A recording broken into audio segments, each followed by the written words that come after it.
We request you to switch off your mobiles or make it silent.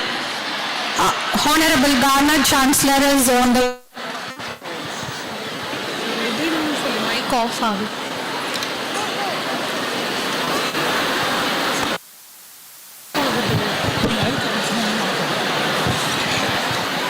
Next cycle.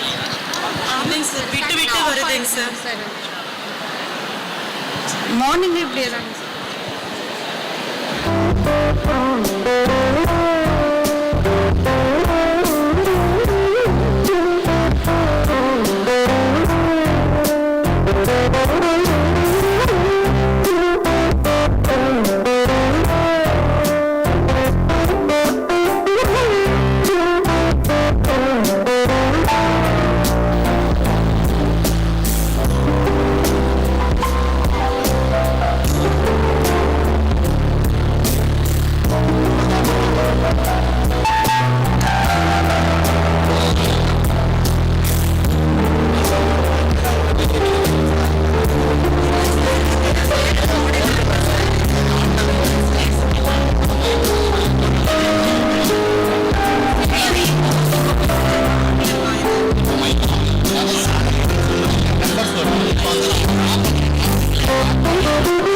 maintain silence for a while.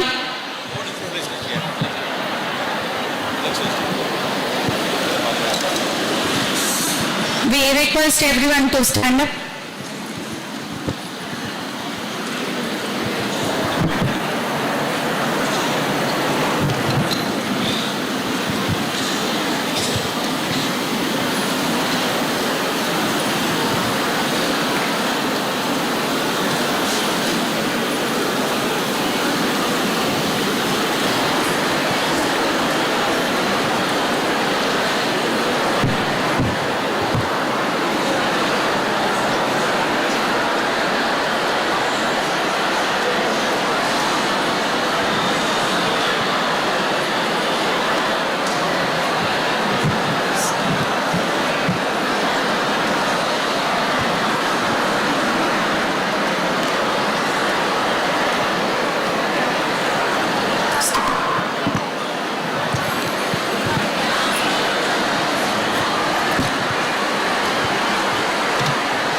India, our pride.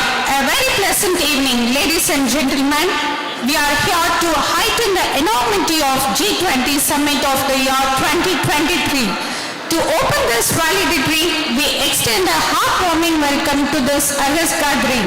Now, we request all to stand for national anthem followed by Tamil Thai Valtu. Tamil Thai, ready on to restart.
Aditi Devo Bhava, a code of Indian culture and tradition is to welcome the Honorable Chancellor. It is our due respect and pride to invite our Honorable Vice Chancellor to deliver the welcome address.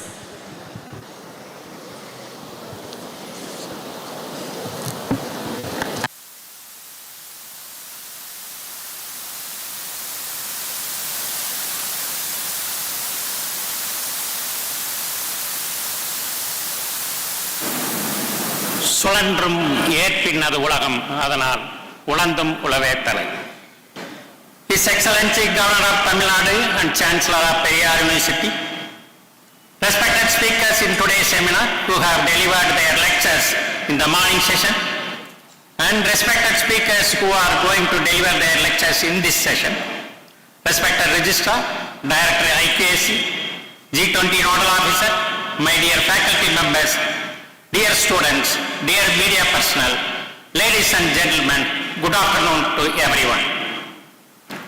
Periyar University started its G20 presidency related activities based on the guidelines issued by UGC. We have nominated Dr. K. Jayaraman, Head of the Department of Economics, as nodal officer, and he took initiatives to conduct various programs related to G20 activities as enshrined in the guidelines of UGC. Nearly 30 programs were conducted based on the schedule of activities at Periyar University, and brief report was already submitted to the Chancellor. Now this seminar is being conducted to highlight the G20 New Delhi Leaders Declaration during 9 to 10th September 2023, encompassing 1 year, 1 family, 1 future. The declaration is available in web, which is a 35 pages PDF document, and being deliberated here in this one-day seminar. There are 10 major declarations, and 6 of which had sub-declarations totaling 36, and today we are making perspective analysis of 14 of them. During morning session we did 11, and this session 3 being discussed. Most of the topics selected has relevance to the university research activities. The speakers were also requested to address those researchable issues based on the leaders' declaration. For everyone's information, all these declarations by the G20 leaders were prepared by the contribution from all G20 countries. There are subcommittees for each of the theme, comprising experts from the respective fields and from different countries. There were deliberations at least 3 times during the presidency scheduled in various places in India, and was summarized and was prepared as the G20 New Delhi Leaders Declaration. Even one of our students has participated in such deliberations. All are requested to read the official document to have an insight of leaders' declaration, and please do not read in between lines and attribute a different meaning to it, as some of our friends always do on everything the university does. I am highly thankful to the Honorable Governor for guiding us in conducting this seminar and for the personal participation in the valedictory function. Already 3 seminars have been completed at Alagappa University and Manonimaniyam Sundarana University, and the 3rd is at Anna University, and 4th is conducted at Periyar University. I am also thankful to all the speakers of the seminar for spending their valuable time with us and perspective analysis on each of the topic assigned to them. I hope our students who have participated in large number will have some takeaway from the deliberations and also from Honorable Governor's presidential address. On this occasion, I like to thank all my media friends, since their coverage about the Periyar University really helped to improve our university's perception, as can be seen from our NIRF rankings. When we submitted our reports in 2021, we secured 73rd rank out of 1,657 applicants. During 2022, it became 63 out of 1876 applications. And currently in 2023, we stood at 59th rank out of 2,478 applicants. All these improvements were possible because of the news items appeared in different newspapers, which ultimately improved our scoring, mainly because of in the level of perception about the university. I am really thankful to the media friends for such exposure about the Periyar University. Periyar University is the only state-run university in Tamil Nadu, secured 4-star ratings for its performance in the Institute's Innovation Council, and that too consecutively for the last 2 years, and results of this announced only on 16/11/23. In this occasion, I wholeheartedly thank all my faculty friends for bringing such a fame to the university. Once again, I welcome all of you to this G20 valedictory function to be scheduled now, and I thank everyone who helped the university to organize the G20 seminar. Thanks one and all. Thank you. Memories we request our Vice Chancellor to honor Her Excellency.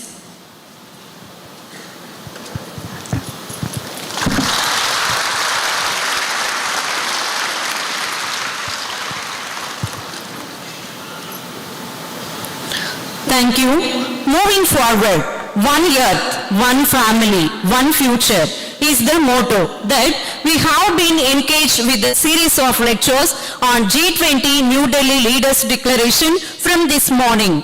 To continue with, we now have eminent delegates amidst us. We would like to invite Dr. K.R. Ashok, the former Director, Center for Agriculture and Rural Development Studies, Tamil Nadu Agriculture University, Coimbatore, to deliver his talk on macroeconomic impacts of food and energy insecurity.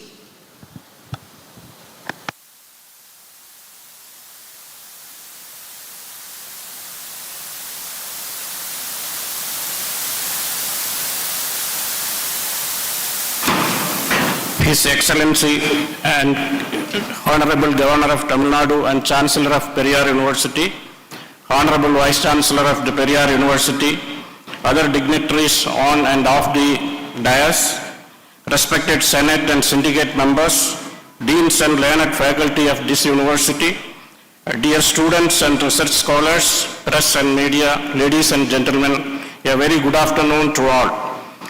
This G20 summit held this year is widely hailed as a people's presidency because people from all walks of life were involved or participated in the making of policies in this summit. We understand that there are hundreds of meetings were held across the country, from north to south, from east to west, and Periyar University is one among them. And in the morning, Vice Chancellor was saying that 30 such meetings were conducted in this university. I deem it an honor and privilege to be part of this seminar, and immensely grateful to His Excellency, the Honorable Chancellor and Honorable Vice Chancellor for this great opportunity. So moving to this topic per se, my presentation is organized in 6 headings, each have two or three slides only. The context of this topic, trends in food and energy markets, consequences of rising food and energy prices, managing the food and energy insecurity among the G20 members, and key takeaways on policy actions and summary. So contextualization of the topic, we all know that Group 20 comprises of 19 countries plus European Union, and we understand this year African Union also has become a member. So G20 represents about 2/3 of the world population and 85% of the global GDP and over 75% of the global trade. That is to say that this is a very considerable bloc, both economically and politically, a bigger bloc. So it's coming of age, like the Bretton Woods institutions like IMF, World Bank and other things. So its importance has become more relevant than ever before. So it is a premier multilateral platform established initially for international economic cooperation, but now it plays a key role in shaping and strengthening global architecture and governance. So this global architecture and governance very, very important because it simply means the process and procedures, how we conduct ourselves in politically, economically, socially, and so on. So the spirit of this summit was succinctly remarked in the G20, B20 summit by our Prime Minister. A connected world is about a shared purpose, shared planet, shared prosperity, and shared future. So the context of the topic, as our Vice Chancellor was telling, it has got 10 subdivisions. G20 Leaders Declaration has got 10 sub-themes. In that, the second theme is about sustainable, accelerating progress on sustainable development goals. In this second theme, there is one sub-theme called food and energy insecurity. Actually, this food and energy security addresses two important SDG goals. These are the no hunger, and clean energy. So by addressing these two important areas, through G20 we are also addressing the global development goals. Then coming to the trends in food and energy markets, this is the food and fertilizer prices from January 21 to January 23. We can see here the prices of wheat, corn, rice, and one input, urea, which has spiked till January 22 after this Ukraine war, February 24 invasion. After that it has moderated, it has declined, but it is still above the January 21 levels. The prices of wheat, corn, rice, and urea is still at a higher level. Then similarly after February 23 also, when India banned the rice exports, the prices in the international market has risen. So the dotted line indicates the time when we imposed the export ban. So international price in countries like Vietnam, Thailand have risen. So that is to say that we are a country of such a big scale which is capable of influencing the international prices. Then impact of high international food prices. So here 1% shock in international food price will result in 0.3% increase in domestic food prices. So approximately a year later. So that is very prominent, particularly in lower income countries. So whenever there is a shock, the international food prices, it has got implication for domestic markets. Then similarly the energy prices. So here also oil and gas prices is depicted in this graph, and we are more concerned with oil, which is shown in this green graph. So international oil prices nearly doubled between January 20 and March 22 due to supply shocks, pandemic and Ukraine war like kind of things. So global energy price also have moderated from last year. That is that you can see from May 22 onwards, it is started declining, but still higher than the initial levels. So there is interconnectedness between food and energy prices. So that means whenever there is a increase in energy prices, that is spilled over to food markets. A high energy price translates into increased food production costs. So some analysis by the World Bank and IMF using some rigorous econometric analysis shows 10% increase in fertilizer price or 10% increase in global oil price results in 2% increase in global cereal prices after 3 quarters. So another important pass-through is via transportation and distribution costs. So high energy price also have some impact on food prices and food markets. Then consequences. So we have seen how the food and energy prices are increasing in the last year, and it is still continuing. So what could be its consequences? So first and foremost is, so the impact of high food and energy prices is on inflation, because there was rise in inflation across most of the G20 economies in 2022, mainly due to high price of food and energy, and also significant share of food and energy in their consumption basket. So most of the lesser developed countries, individuals have higher share of their income for food and energy. Then consequences of this high food and energy prices, first of all, food insecurity. The number of people facing acute food insecurity doubled between 2016 and 22. So high food prices impacted the net food importing countries the most. So G20 has several types of countries. Some are producing, some are importing, consuming countries. So its impact is most on the net importing countries. So given that poor people spend larger share of their income on food, high food prices affect more vulnerable segments. Then second important consequence is undernourishment. So in this graph, the right extreme, you can see the recent years, the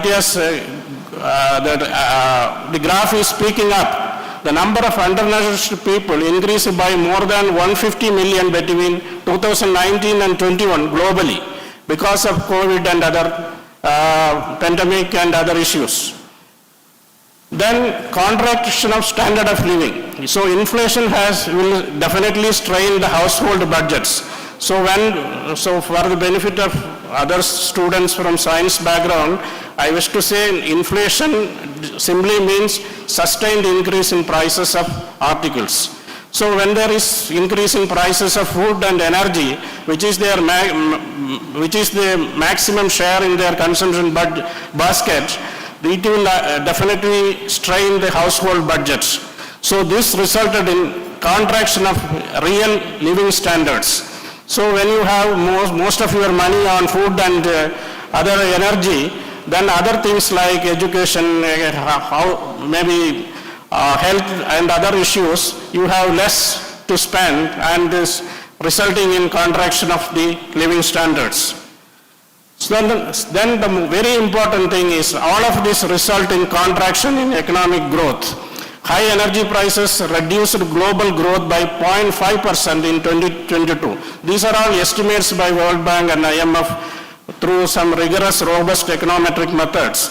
The same shocks should reduce global growth by 0.3% in 2023 if prices remain high throughout 2022 and into 2023. This is from some reports.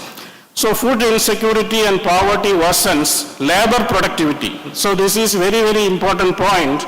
So when you have undernourishment and other things, it also impacts labor productivity, which adversely affect economic growth. Then indirect impacts of food and energy insecurity is persistent food and energy insecurity may fuel unrest in societies, which is an indirect risk for economic growth.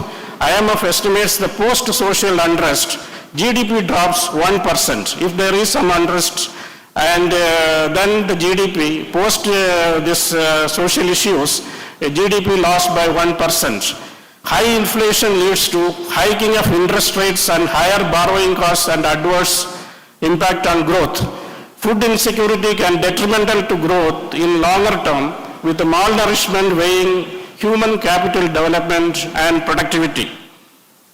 Then this section actually deals with how the G20 members dealt with these high food prices and energy prices.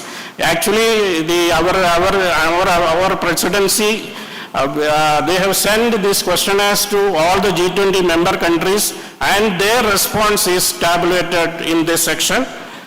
And impact of food and energy insecurity, G20 experience is most significant macroeconomic impact of high food and energy prices are inflation. So you can say first is inflation, balance of payment, impact on public finance, economic growth and consumption. So inflation is one of the important area, like balance of payment problem, also one of the important area when there is high food prices and energy prices. Then monetary policy responses. So what kind of policy response were taken by our G20 members?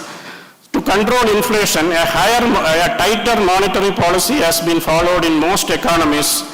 Monetary policy responses largely consist of rising short-term rates, so policy rate hike. Very often you can see in newspapers, Reserve Bank hiked the CLR so much points, etc. So that is what we mean by policy rate hike. Then open market operations by selling bonds and other things. Then asset purchase reversal. So these are all some of the measures to deal with high food and energy prices in the monetary sphere. Then fiscal policy responses. Fiscal policy responses are different for energy price hike, and it also different for food prices. For energy price hike, they resort to fiscal policy. That is basically monetary policy is related to Reserve Bank of India actions and operations. Fiscal policy related to the government's taxation and other issues. So energy prices, the fiscal policy measures include subsidies, maneuvering with the tariffs, cash transfers, social security and welfare programs, vouchers and disclosures, price regulation and others. These are all the fiscal policy measures to control energy prices. Coming to food prices, we resort to subsidies, cash transfers, tariffs, vouchers and discounts, social welfare and others. So elevated food and energy prices drive inflation and limit fiscal spaces. So when there is inflation, because these are all not a zero-sum game where monetary policy and fiscal policy, when you have too much of interest rate hikes and other things, it actually limits the scope for monetary policy, fiscal policy actions. Most G20 countries resorted to targeted fiscal measures like subsidies, tax reliefs, cash transfers, etc. to offset the impact of high food and energy prices. So the difficulty of balancing fiscal assistance to vulnerable population and maintaining medium-term fiscal sustainability was highlighted by many members. So there is a trade-off between these two which has to be very carefully dealt. Then coming to other measures to deal with the food and energy prices, structural measures. Structural measures for energy include infrastructure.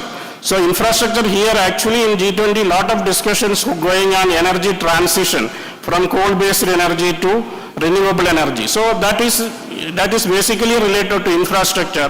Then market reforms, deregulation, innovation. Innovation is very, very important for this, one of the very important structural measures. Coming to structural reforms to food insecurity, again innovation in agricultural technology, then infrastructure, and also market reforms and deregulation. These are all some of the structural measures. So in economics we used to say a permanent way of addressing these issues is structural changes or structural reforms. G20 as a major bloc, economic bloc, they could definitely contribute in this direction. Then external sector policies, basically trade. Trade measures dominated efforts on the external front to combat food and energy shocks. So most of the countries, emerging economies, they resorted to these trade measures and also exchange rate manipulation for addressing these higher prices in food and energy markets. Then key takeaways on policy actions from the G20 experience include synchronized monetary policy, coordinated action among the G20 countries. Tightening across G20 economies has helped cool demand and inflationary pressures. In the last 2 years, in the earlier graph, we have seen it is coming down. That is because the synchronized action by the various G20 countries. Then gradual tightening of fiscal policy by replacing broad-based measures with targeted measures. So we have to give these targeted measures to those who are vulnerable and really needy, to protect the vulnerable section and reduce the pressure on monetary policy. Then diversifying food and energy sources and addressing structural issues are critical to build resilience against future crises. Then replenishment of International Fund for Agriculture Development. It is a UN organization, around 177 member countries are there. They actually, wherever there is food insecurity, higher prices of food, they specifically intervene in those countries to protect the vulnerable section. But they are in need of funds. So the G20 countries also have developed countries. They can replenish the funds of IFAD. Then G20 reaffirmed the importance of rule-based, non-discriminatory, fair, open, inclusive, sustainable and transparent multilateral trading system. So just whatever I have discussed so far, I will conclude in this one slide. So macroeconomic impact of food and energy security. So international food price leads to spillover to domestic food prices. Similarly, international energy price leads to domestic energy prices. Domestic energy price have an impact on domestic food prices. So these both the domestic food prices and energy price lead to high inflation, which actually impact food insecurity, undernourishment, standard of living, global growth, and also several indirect impacts. Then how to manage this high food and energy security. So we have monetary policy interventions, fiscal policy interventions, structural interventions, and international trade interventions. So what G20 actions for mitigating food and energy security? So synchronized monetary policy actions, multilateral trading system, and replenishment of effort resources. Thank you very much.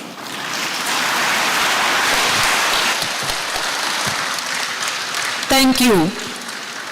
Moving forward, we invite Registrar, Periyar University, to speak on harnessing artificial intelligence responsibility for good and for all.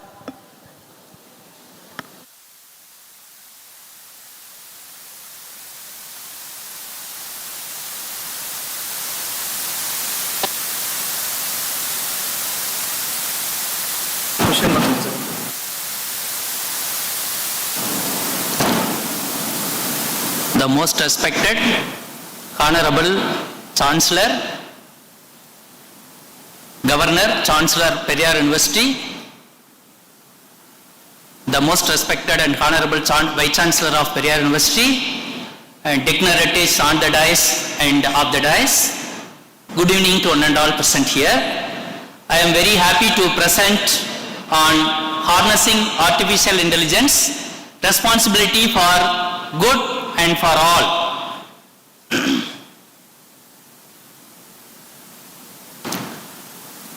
Before going into the artificial intelligence, let me take human intelligence. The human intelligence is mental quality. All of us knows that, and this consists of the abilities to learn from experience. That is most important for artificial intelligence. So the ability to learn from experience, where data are playing vital role in artificial intelligence, and add to new situations, and also it may be understand and handle abstract concepts and use knowledge to control an environment. So these are the some of the important things under comes under mental quality for human intelligence. But whereas if you go into the artificial intelligence, it refers to a technique that enables machines to mimic the human behavior.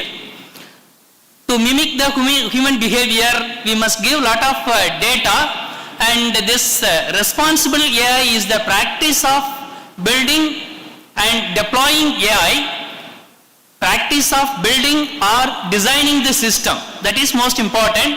And also deployment is also most important. Deploying AI solutions with uncompromising commitment to user trust and safety. So AI can improve on past iterations and become smarter and more aware, allowing it to improve its capabilities and knowledge. Knowledge is nothing but set of patterns, extracting the patterns from the data that constitute the knowledge for computer. So with artificial intelligence, machines perform cognitive functions like learning, planning, reasoning, decision making, and problem solving. And here, what is the responsible artificial intelligence? Means it should create an unparalleled opportunity for business and organizations, allowing them to process and make decisions based on massive amount of data with an eye on improving outcomes in the process.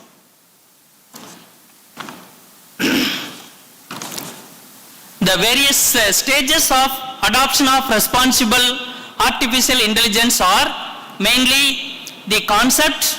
So there are 4 stages. Number 1 is concept, guideline, process, and culture. So here the ability of machines to perform task responsibility in an intelligence fashion without supervision is known as concept. For example, one can define the system, its objectives and problems. If you go into the guideline, where aligning the artificial intelligence systems to make them easy to understand, and user friendly. Whenever we develop the system must be more user friendly and must be adaptive in nature, and while maintaining the privacy and trust. For example, a well-defined rules and conditions for designing the AI system is most important. Under this process, establishing principles and provides more meaningful and accurate operations within the limits for which the AI systems were designed. So finally, a well-defined or deployed AI system that should be reliable and make to feel good for all. That is most important. Then what are all the requirements of responsible AI? So any reliable artificial intelligence system that constructs upon the huge volume and carefully configured, well selected data among all available. So before this, the AI system has been built in requires huge volume of data, as I said earlier, that may be any kind of data, maybe text, numerical, image, audio, video, or sensor data, or network data, whatever it may be. It is increase in quantum of data generated at individual level. And by day to day life, billions of data, or we can say information that may be generated by individual level or industry level using various platforms such as social networks, documents, new data generation, etc. Apart from this, data generated, system itself may be generated billions of information by its own, where we can see that the lot of giants like Microsoft, Netflix, Meta, YouTube, etc. The three important V's of responsible artificial intelligence are velocity, variety, and value. So because it ensures not only the quality of data but achieve the basic requirements of reliable artificial intelligence elements in terms of volume, velocity, variety, and value.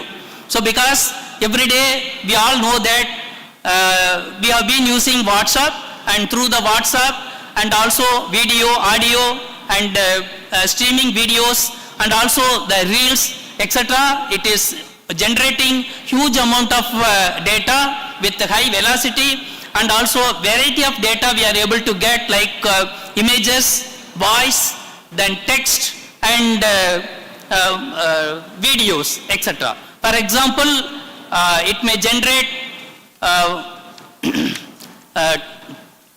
the volume may be lot of generation and consumption. Once we collect the data, and it has to be cleaned, and it has to be converted into the useful format, then it can be converted into the visualization form, and after converting into that, it can be processed. And the ultimate aim of the data is to convert the money. So it indicates in dollar. So finally, whatever the amount we have, it can be converted into the amount of data. That's why in data mining there is a saying, we are very rich in data but very poor in knowledge. And potential areas of responsible artificial intelligence, almost all domains are utilizing the power of artificial intelligence system, which includes society, environment, technology, and economics. Whereas 33% of automation of IT process, already they have implemented artificial intelligence system. 29% of security and threat detection they have implemented, and in marketing and sales they have implemented around 26%. Financial planning and analysis they have implemented artificial intelligence around 22%.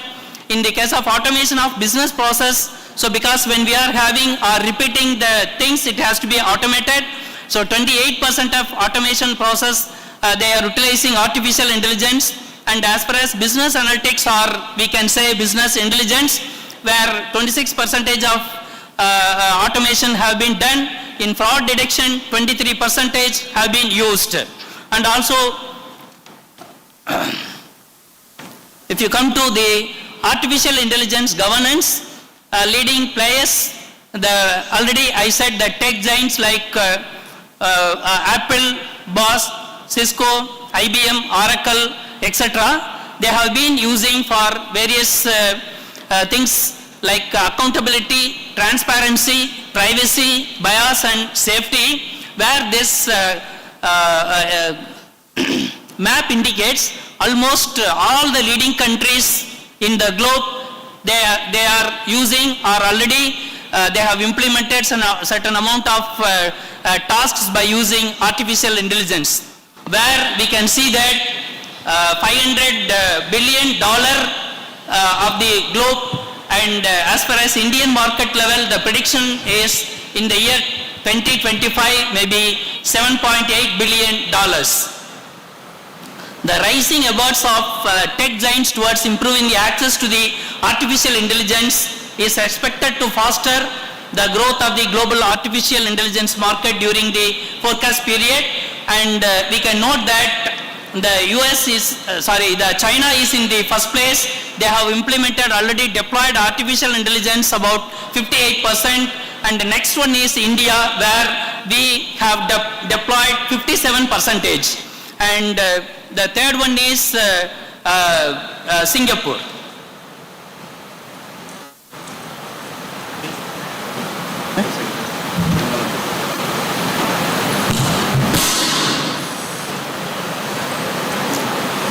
And if you come to the growth of artificial intelligence adoption, North America generated more than 36.84% of the market share in 2022, whereas the Asian Pacific market is expected to expand the highest compound annual growth rate of 20.3% from the 2023 to 2032. Based on the technology, the deep learning segment has captured 36.36% market share in 2022, where the deep learning is nothing but the extension of artificial neural network. Artificial neural network will mimic the human brain, where in our human brain approximately 10 to the power 11 neurons at the time of by virtue of birth, but every day number of neurons may be generated and number of neurons may be destroyed, and those neurons where in artificial neural network we can call it as a computing element, and where each neuron is is used for computing. It may receive the information either from the surroundings or from the neighboring neurons, and then as in our human being some chemical reaction may take place, whereas here just it may compute the arithmetic sum of arithmetic with the help of the weight. Weight is nothing but it is playing the vital role, the connection between two neurons. So where this deep learning has been implemented with a lot of hidden layers, that is the most important concept behind this deep learning, and also this by end of user this 16.82% of the market share in 2022. Based on this technology, deep learning segment accounted largest market share in 2022. And if you come to end user insights in artificial intelligence market, in 2020, the government of India increased the spend for Digital India to $47 million to boost artificial intelligence, Internet of Things, big data analytics, cyber security, machine learning, augmented reality, virtual reality, and immersive technology with robotics. The heavy investments by the tech giants in research and development are continuously fueling technological advancements and in various industries, where once if we collect the data, as I said earlier, there may be sometimes we may get the redundancy of data, so the redundancy must be avoided, and then we must select the best data, or the biased data must be eliminated. Once if you eliminate the data, then we can come for processing, and based on the things, the important patterns may be generated with the help of deep learning or some kind of machine learning techniques. And then technological innovations have been always an important part of the majority of industries, and the top global tech giants such as Amazon, Apple, Google, Microsoft, IBM are increasing their investments in the upgradation and development of various applications of artificial intelligence. And next, coming to the best practice of responsible artificial intelligence, where best practice of artificial intelligence includes 4 fundamental processes, which includes avoid discriminatory data generation, avoid biased artificial intelligence design, then build the artificial intelligence system that adopt almost all kind of people, deliver or reach out the artificial intelligence system for all the people. Now all the 4 purposes should be ensures reflect the facts of technical, social, real world senses. And to become successful in any kind of business, we need to accurate collection of data and easy processing, adequate analytics, which further forms the backbone of decision making and is required for vital insights. A population of data bias occurs when survey the wrong people or gather data from the wrong audience. So attempting use data created for one context in another context without retraining the system is likely lead to poor outcomes. So that means if we collect the data from Tamil Nadu, those data cannot be used for other states for certain kinds of, for example, if you want to predict if you want to predict the lifestyle, or if you want to analyze the food habits, which may not be suitable. And the role of data provenance is playing vital roles because it ensures the reliability and quality of data, and is called data provenance. And data chasm is most important because so sometimes when we may use different types of devices to capture the data. Once if you capture the data from one device, those data cannot be processed, or once again if you collect the data by using another device which may not be compatible. So which is also most, it should be considered while we are collecting the data. Then there are some use cases. Here we can see that the first one, all parameters are well recognized by the artificial intelligence system. So that is agent, food, heat, tool, place, mode, task, etc. These all parameters are well recognized by the developed artificial intelligence system. So this gives the 100% accuracy. Whereas for the second case, the role okay, but for heat it is not correct because there are some red parts are there. The system identifies wrongly those as heat. So the accuracy is 85.7%. If you come to the third one, where we can see there are two males, but it may identify as a one male, and also some tools are wrongly identified. And if you come to the fourth one, and a lot of parameters are misunderstood. So the percentage is 42.5%. The certain key benefits of artificial intelligence, where we know it can reduce the human error, automates repetitive tasks, as I said, then AI-enabled digital assistants, etc. These are the challenges and conclusion. Just I would like to say one challenge which everyone knows. You may not know the taste of cyanide. Suppose if you want to know the taste of cyanide, how it could be identified? The solution by using AI, so one can construct the artificial tank, so that will be a solution for identifying the taste of cyanide. Clustering is nothing but grouping of similar kind of items. You heard the original version of me. Now this is my AI version. இதை உருவாக்க AI cloning தொழில்நுட்பத்தை பயன்படுத்தினேன். இதை உங்களுடன் பகிர்ந்து கொள்வதில் மகிழ்ச்சி அடைகிறேன். எனது அவதாரத்தை பல மொழிகளில் பேச வைக்க முடியும்.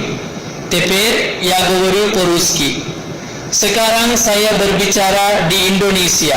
Ora parlo in italiano, Augusto Luis Asgaige. The foreign languages I just spoke in are transcribed through AI cloning technology. AI 테크놀로지의 가능성은非常に 大きい. AI 기술에 대해서는 아직 탐구해야 할 부분이 많습니다. 我们国税上您给说这个，谢谢 ，Thank you, danke, bedank, Jaku, gracias, nandri. Thank you for giving the opportunity. Thank you. We would now like to invite Dr. R. Rengalakshmi, the Director of Macroeconomic, MS Swaminathan Research Foundation, Chennai, to deliver her experience on driving gender inclusive climate action.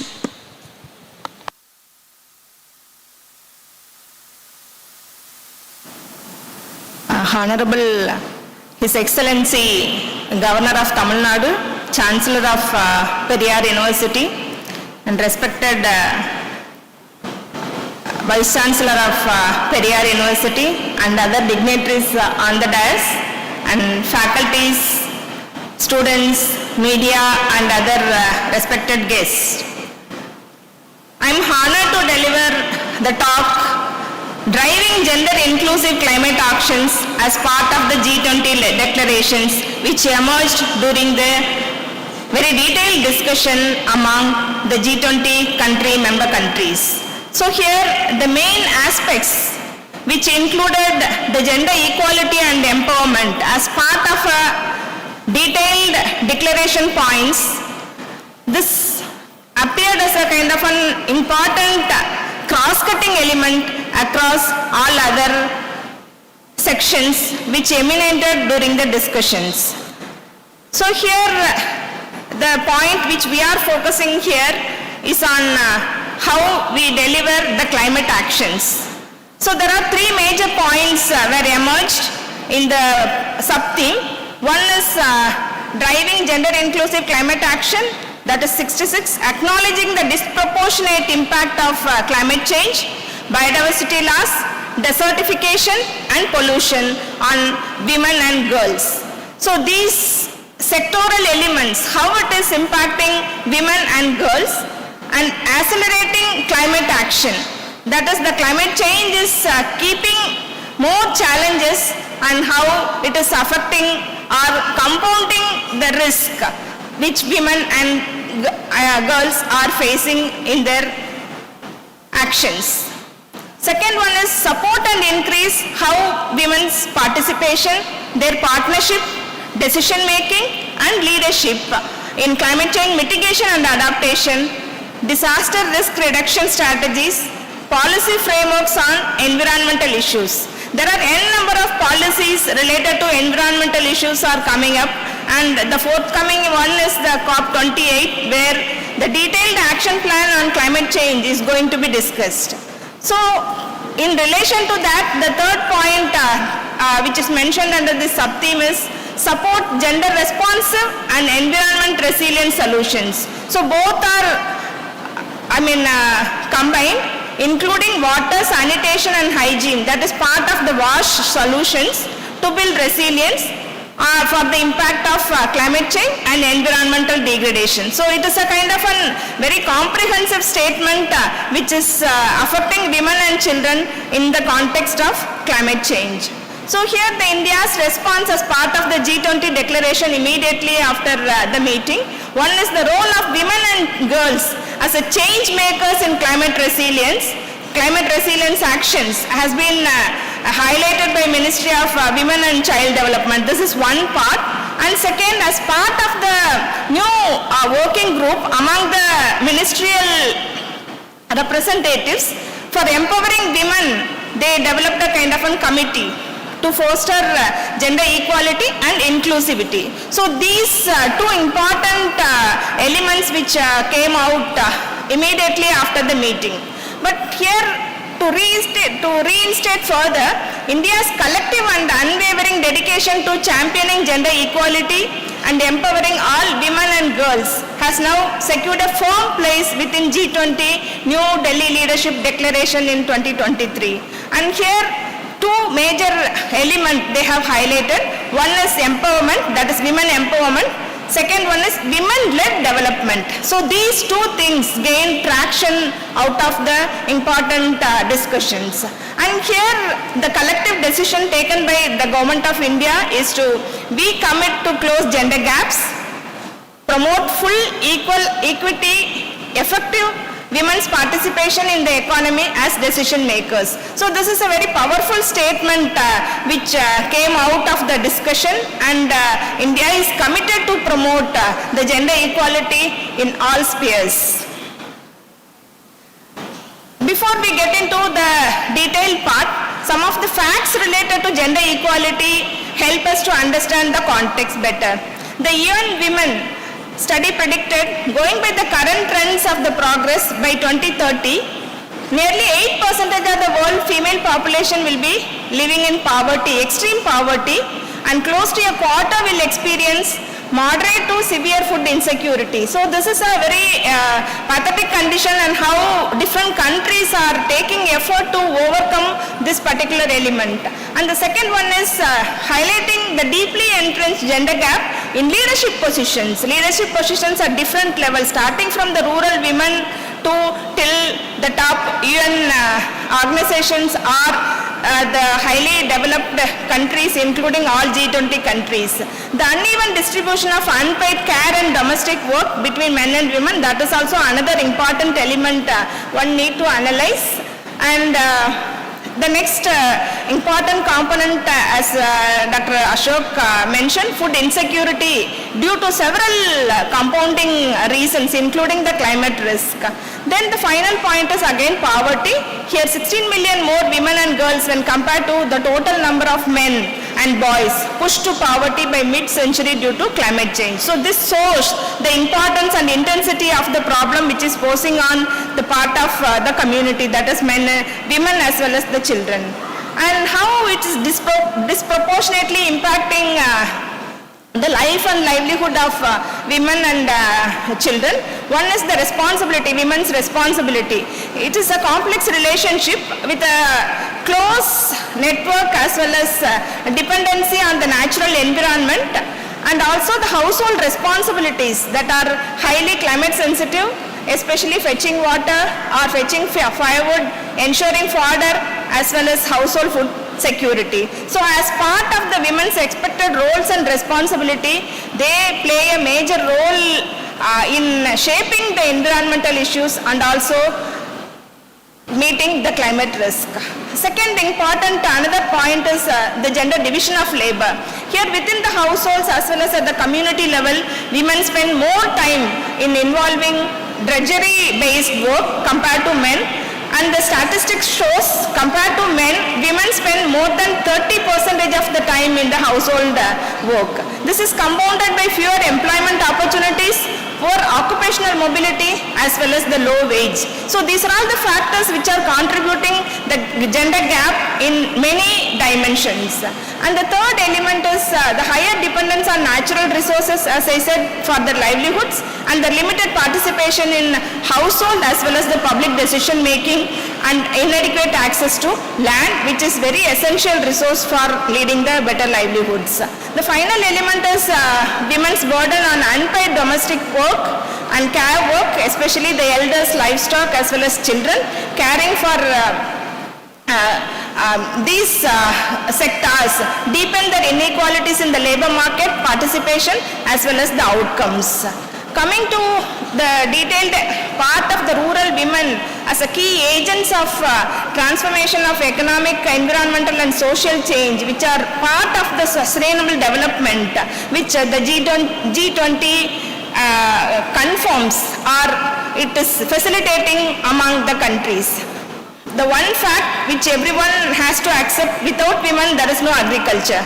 So that is the fact, and nowadays the men's participation in agriculture is coming down, moving to non-farm sectors. So in this context, if we see 70% of the farming activities are done by women in terms of the percentage per unit of the land as well as the livestock care, it is little more. Yet women are not recognized as farmers, and wages are almost deeply with a high variation. And 75% of the rural women workers are engaged in agriculture. That is, most of them are landless agriculture laborers, and also the operational holding among women is close to 13 to 14%. That is the recent data. Then the land ownership, that is, play a key instrument for reducing socioeconomic and gender inequalities at the rural as well as the urban region. Here the disaggregated data availability and the ownership of the asset play a major role in designing the policies as well as other interventions necessary to break the differences. When we come to food systems, in the food systems, as I said earlier, women play a major role and they are part of the marginalized ecosystems, and this is the major livelihood for them. Compared to men, 71% of the women depend on food systems for their primary livelihood, 47% among men. Men are increasingly moving out of non-farm sector, as I informed earlier, and this bring women as a kind of a major manager of the farm rather than contributing as a kind of a labor. So from this perspective, is there any change in the access to productive resources, especially the land, or livestock, or knowledge, technology, credit, market systems?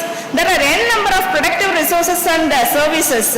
Still, it is going in the name of men. So access for such kind of resources, which is very essential to improve the productivity or to ensure the better livelihood, women couldn't access it.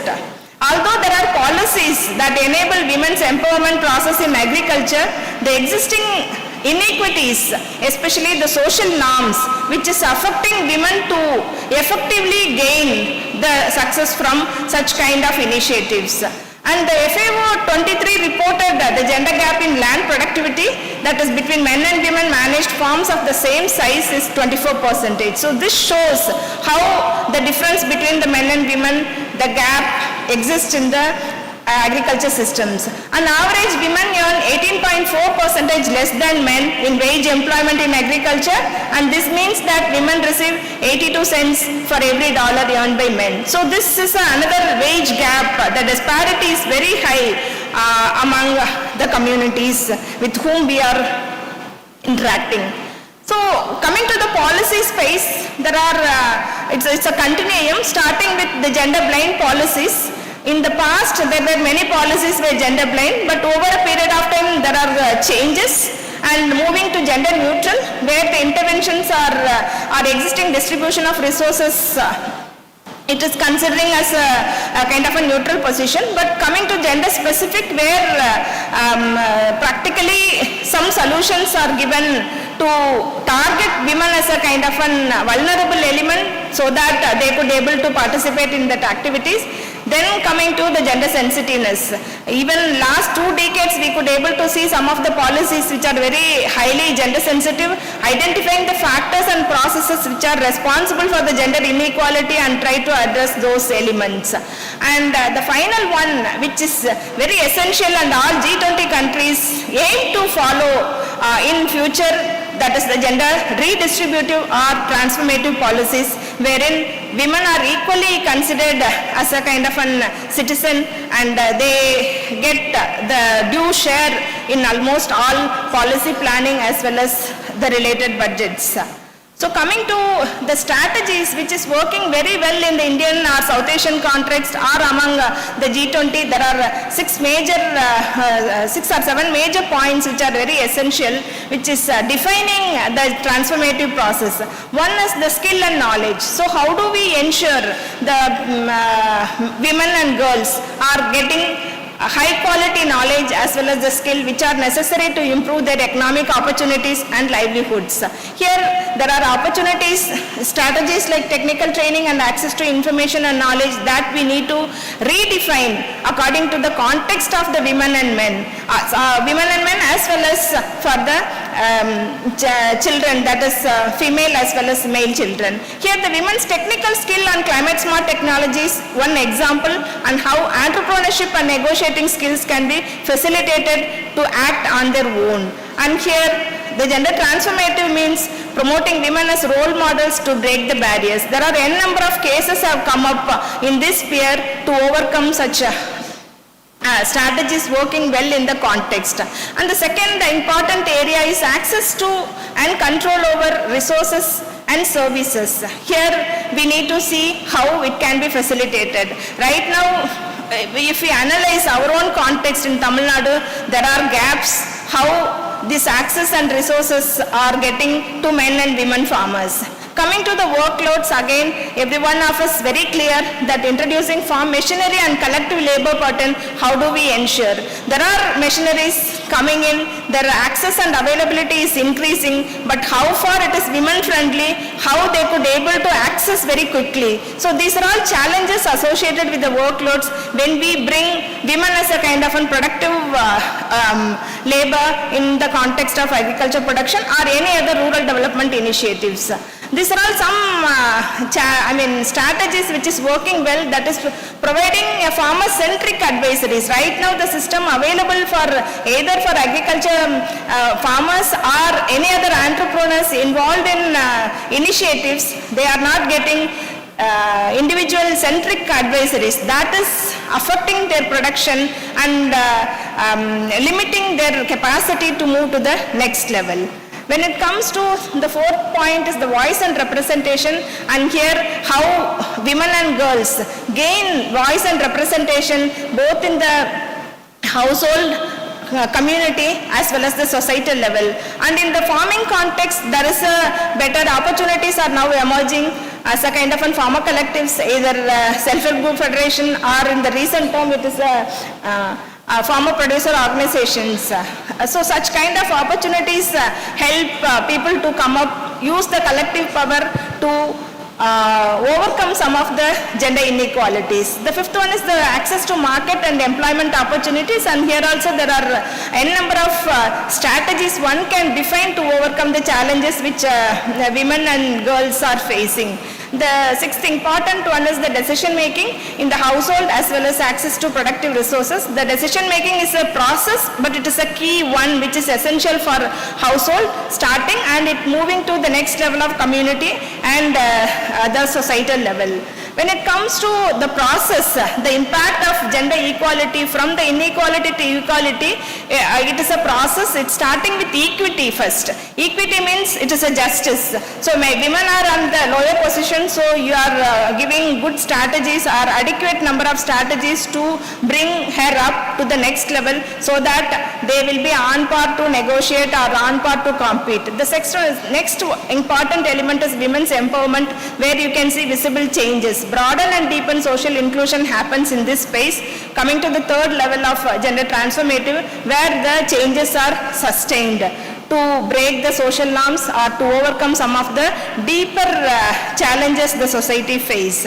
So concluding remarks, basically bring change in the women's participation is a sequential process. We are in the one stage, still we need to put more efforts to reach the next level. Then the conducting gender analysis, understanding their access as well as the decision making capacity in the project cycle management or any other interventions which we are bringing as a part of the management.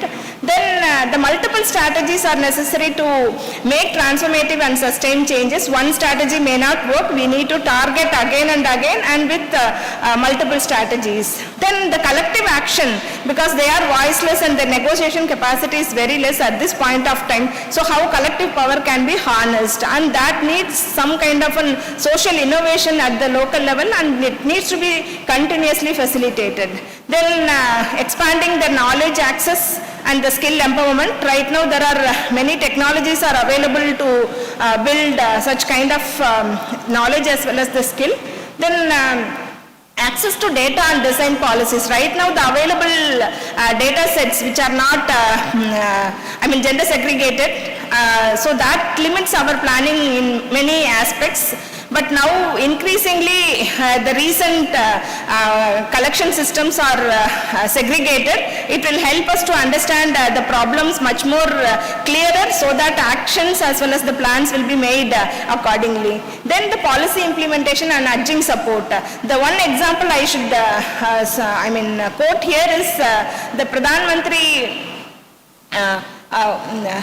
PMUY scheme. So in that connections for LPG collections given to almost all households, 99.8%. But when you study the user rate, it is very, very less. It is 47% in the rural, and in the urban it is very little higher. So this shows what are all the gaps which are still there and what support is needed for such households to continuously engage or continuously use such facilities. This is just one example, but there are n number of policies like that which is available, but while in practice it needs more support and hand holding. So with that I conclude. Thank you very much for this opportunity. Thank you. Thank you. To conclude, now we invite IQAC Director, Periyar University, Dr. Yohanandan, to highlight the deliberations of G20. His Excellency, the Governor Chancellor, Honorable Vice Chancellor, distinguished dignitaries on the dais and off the dais, and dear participants, good evening. I feel honored and delighted to share with you the key deliberations of today's seminar, which focused on the vital themes outlined in the G20 New Delhi Leaders' Declaration. Today, we engaged in robust discussions on the 14 important sub-themes. Speakers consisting of faculty members from Periyar University, students from Periyar University, academicians from other institutions, and a practicing doctor made presentations. The experts deliberated on the role of educational institutions in shaping individuals for societal transformation. Need for change through disruptive innovation was emphasized. The need for collaborative strategies to address emerging health challenges was discussed. Vasudhaiva Kudumbakam was suggested as a strategy, a model for peaceful coexistence, inclusive growth and sustainable development. The deliberations also included economic consequences of climate change and advocating proactive measures to foster sustainable economic growth. Speakers cautioned about natural disasters and suggested ways and means of managing the risks that arise from natural calamities. The role of sustainable infrastructure in mitigating the impact of natural disasters was also stressed upon. Yet another focus area of discussion was circular economy. There was a greater emphasis on breaking away from linear economic models and adopting circular systems that prioritize resource efficiency and waste reduction. It was pointed out that the man-made action impacted negatively on environment. The deliberations also touched upon the detrimental impacts of plastic on ecosystem and proposed strategies for curbing its pervasive presence. Interestingly, we came to know that 5 grams of plastic is consumed by us every week. Addressing the evolving landscape of financial technologies, emphasis was placed on the critical need for robust policies and regulations to govern crypto assets. Speakers also reiterated on the integration of digital technologies to create an inclusive and sustainable ecosystem. While adopting to digital health strategies, it was suggested that privacy and security of the data has to be ensured. There is a need to build a safe and resilient digital infrastructure. Speakers also underscored women's role in food security. 5 pillars of women empowerment, namely education, health, security, finance, and emotions, were emphasized. The discussion also outlined the far-reaching consequences of inadequate access to essential resources, emphasizing the urgency of addressing insecurities in food and energy to ensure sustainable and inclusive economic growth. The ethical considerations in artificial intelligence deployment was also stressed upon for responsible development and deployment of artificial intelligence to avoid unintended consequences. The need for inclusive strategies that recognize and address the unique vulnerabilities and strengths of women in the face of environmental challenges was also underlined. This seminar holds immense significance for all stakeholders, particularly for the student participants who represent the future of India. I am sure that the knowledge gained from this seminar will make them key contributors to India's development, foreseeing a future where India leads the world as Viswaguru. Thank you for the opportunity. Jai Hind. Thank you. Moving forward, Honorable Governor Chancellor will felicitate the speakers of G20 with books.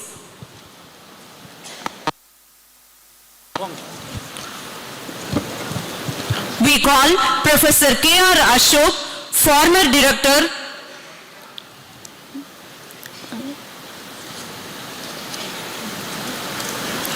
Center for Agricultural and Rural Development Studies, Tamil Nadu Agriculture University, Coimbatore.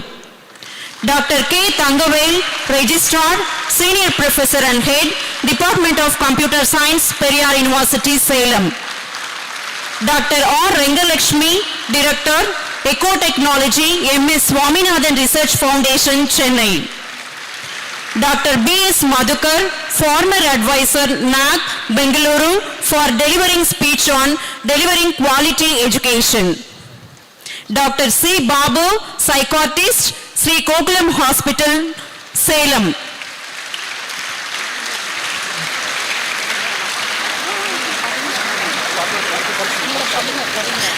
Dr. K. Jayaraman, Professor and Head, Department of Economics, Periyar University, Salem. Professor A. Ilangovan, former Professor and Head of the Department of Commerce, Periyar University, Salem. Dr. R. Ramesh, Assistant Professor, Department of Physics, Periyar University, Salem. Dr. K. Krishna Kumar, Professor and Head, Department of Commerce, Periyar University, Salem. Dr. P. Sanmugavadivu, Professor, Department of Computer Science, the Kantigram Rural Institute, deemed to be University. Dr. P. Nasini, Professor, Department of Nutrition and Dietetics, Periyar University, Salem. Ms. Swati Bharati, student of first year, Master of Library and Information Science, Periyar University, Salem. We are delighted to invite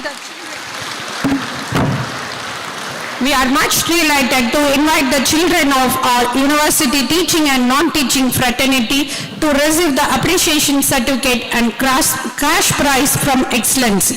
First we call in Adil, son of Arivichudar, Assistant Professor, Department of Nutrition and Dietetics, for securing 571 out of 600 in 12th standard CBSE. Next, we Gokula Kannan, son of Mrs. N. Sumati, NMR, Controller of Examinations, Periyar University, for securing 569 out of 600 in 12th standard state board. Next, A. Mitran, son of Arumugam, Section Officer, Register Office, Periyar University, for securing 493 out of 500 in 10th standard central board. Finally, K. Vakshra Pramesh, daughter of Dr. Kannan, Professor, Department of Zoology, Periyar University, for securing 472 out of 500 in 10th standard state board. Moving forward, we call Institutions Innovation Council team members for achieving 4-star rating for the IIC calendar year 2021-22, 22-23 to receive the memento and certificate of appreciation. Dr. T. Pungodi Vijayakumar, Professor and Head, Department of Food Science and Nutrition. Dr. I. Lawrence Raj, Assistant Professor, Department of Computer Science. Dr. P. Madheswaran, Assistant Professor, Department of Energy Science and Technology.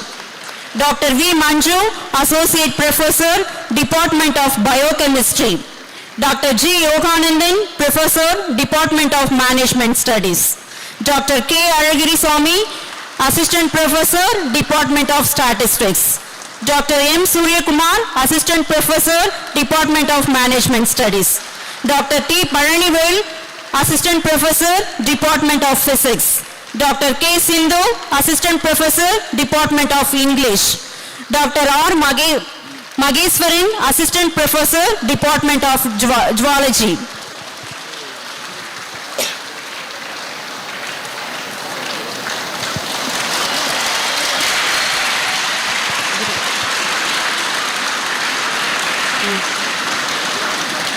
We thank Excellency and others for gracing this felicitation. Thank you. Honorable Governor Chancellor of Tamil Nadu, a scholar par excellence, is known for his doubling up the peace in the country. Born in Patna, stood up as an IPS officer in the Kerala cadre in 1976. He has been into the journalism for a while before he joined in the administrative service. During his tenure in CBI and IB, his role as an interlocutor is remarkable.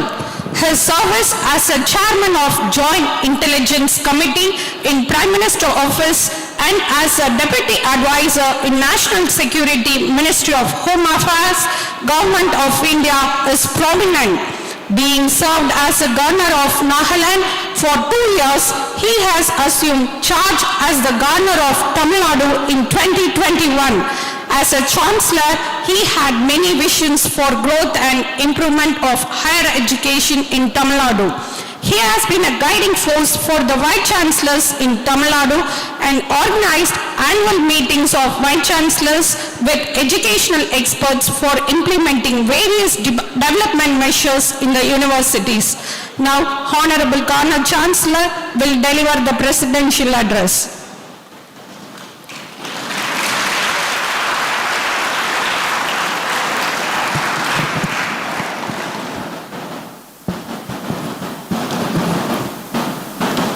Respected Professor Dr. R. Jagannathan, Vice Chancellor,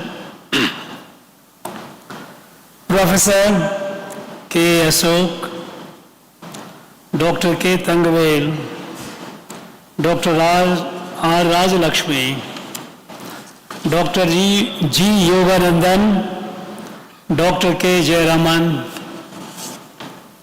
distinguished faculties, resource persons, members of Senate and Syndicate, my dear students, friends from the media.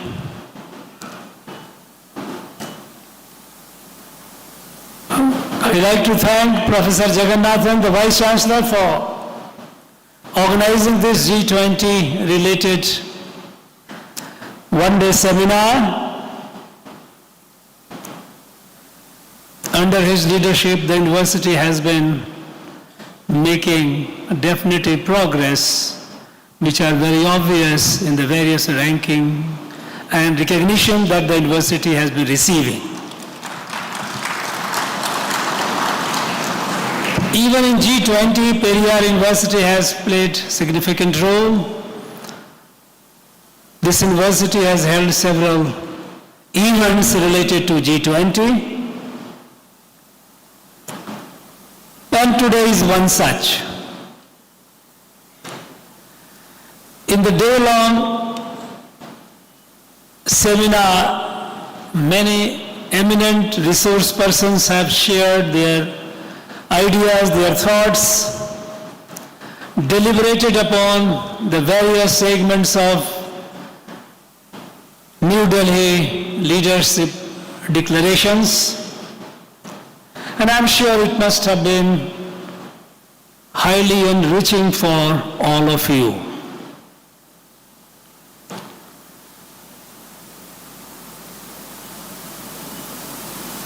While all these deliberations on specifics, which are very, very crucial, must have given you insight into the problems, various problems confronting the world, and also the way forward. I would like to share with you the broad context of it. Why are we holding G20 related seminars again and again and again?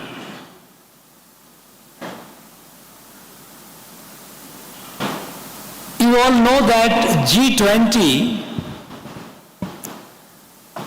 in the mid-90s, it was formed essentially by the large economies for collective and coordinated response to economic crisis. And in the first decade of the present millennia, when the economic meltdown happened, this problem got greater salience. And then they realized that these problems are not just limited to economy. So earlier, G20 meetings used to be held with the finance ministers and the chief of central banks of the member countries.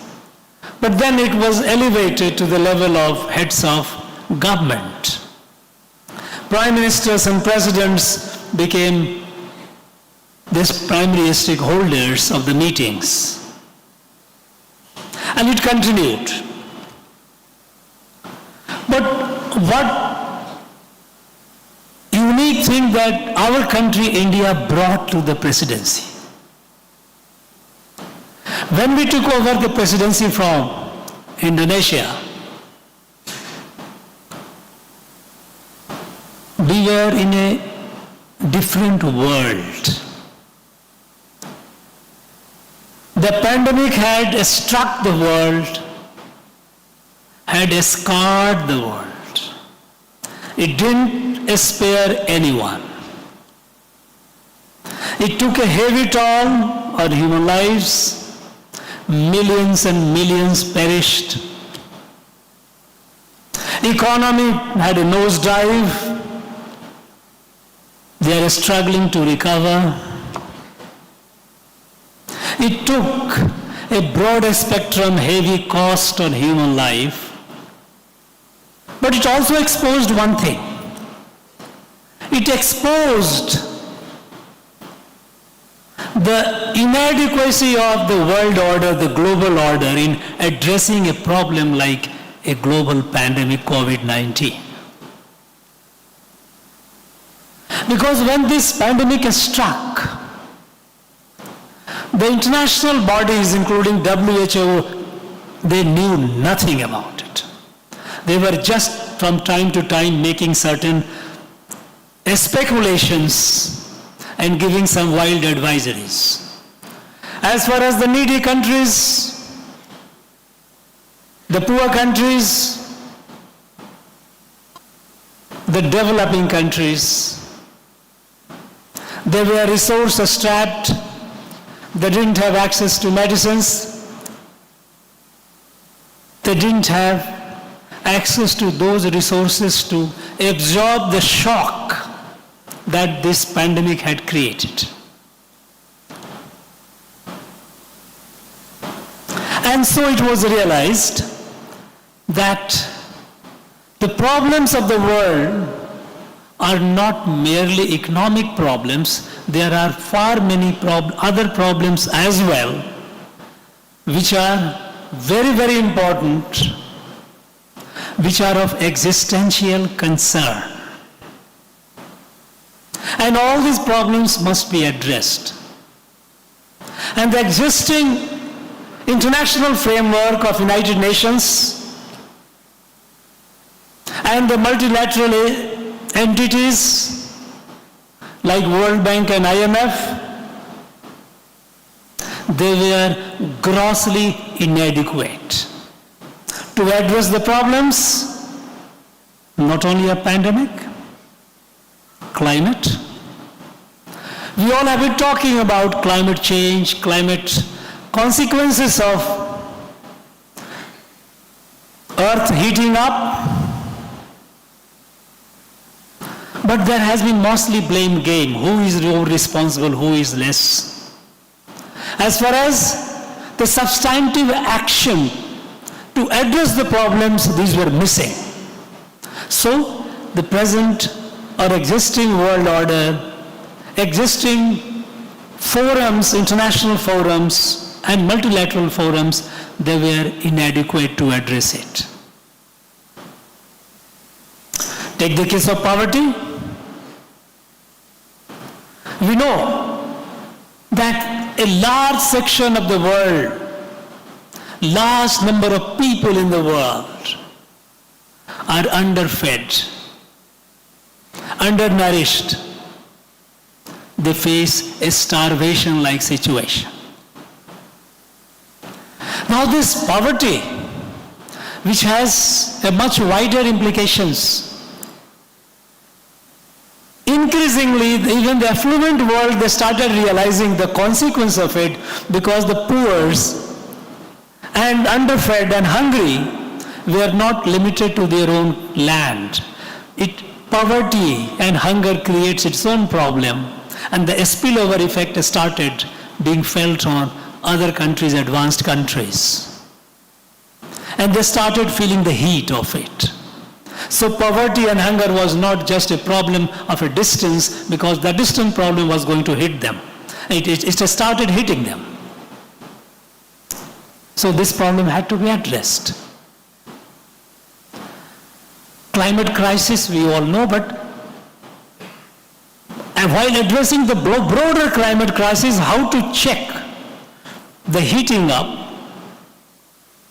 Meanwhile, natural disasters. Disasters have been happening off and on with a more frequency and greater virulence. And when it is struck, and the people are hit, and they are hit severely,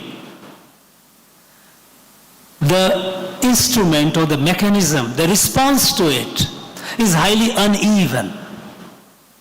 There are many countries who do not have the capacity or the resilience, and no one knows who will be hit. And we know that there are capacities here and there located in the world, but if pooled together, we can have a greater resilience to deal with the disaster crisis.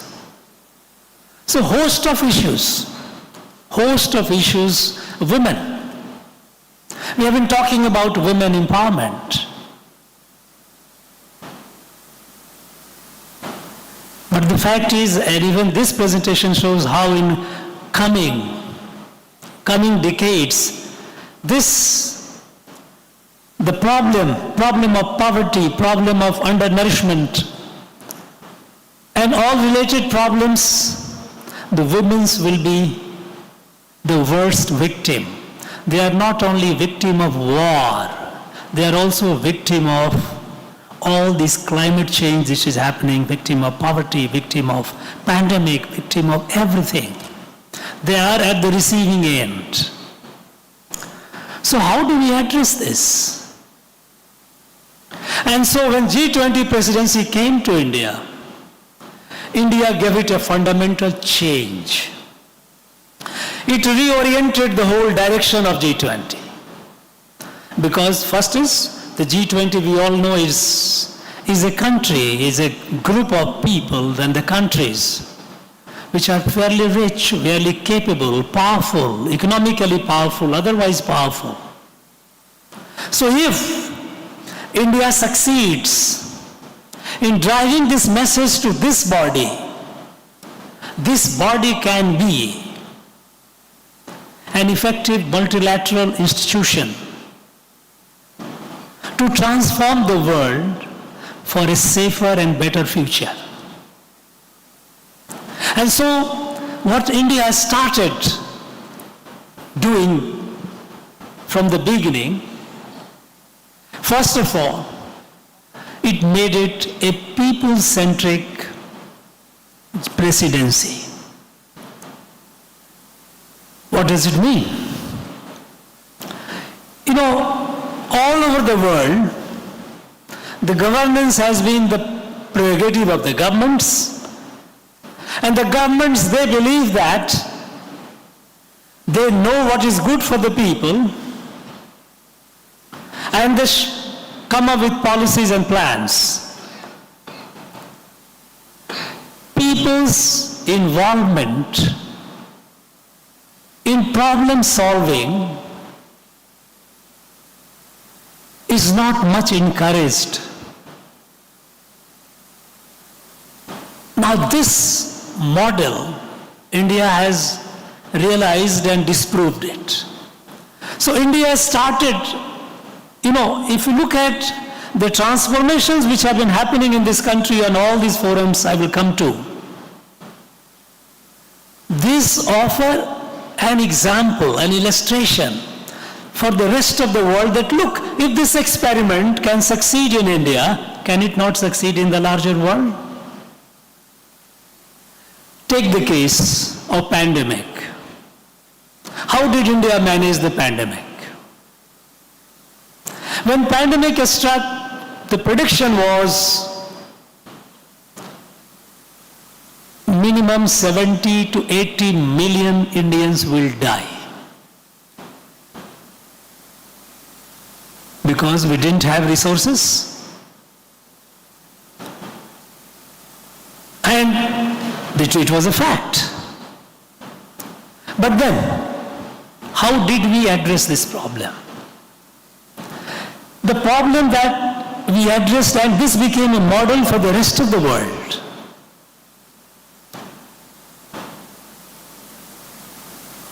First,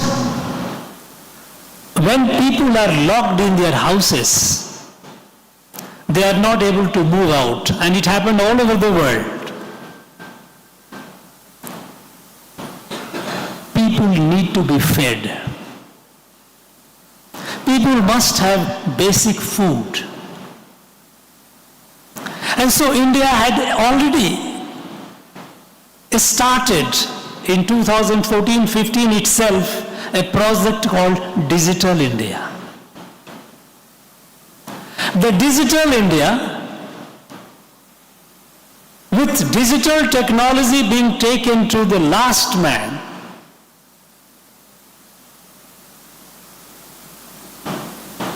and another was Jan Dhan account. How every household to have an account, bank account, even zero account.